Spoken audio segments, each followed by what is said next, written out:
Molinism holds that logically prior to God's decree of a world, God knows what various creatures would do in various circumstances in which He might place them and how they would freely react. And so by decreeing to create just those people in just those circumstances and then leaving them to do as they want, God knows exactly what will happen.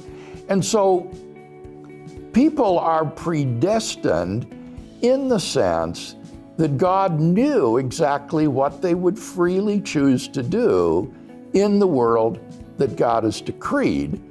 And yet they are free to do whatever they want and to respond to God's grace or not as they will.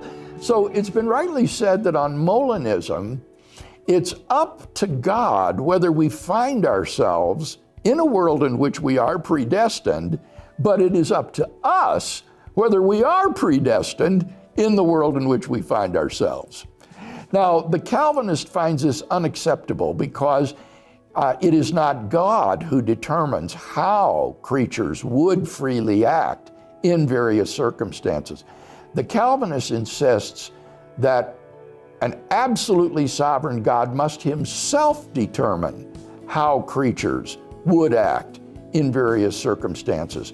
And so God unilaterally determines to create these creatures and these circumstances, and He determines what they will do in those circumstances so that everything is foreordained and predestined by a kind of unilateral divine determinism, which is incompatible with the libertarian free will that the Molinist is so anxious to affirm.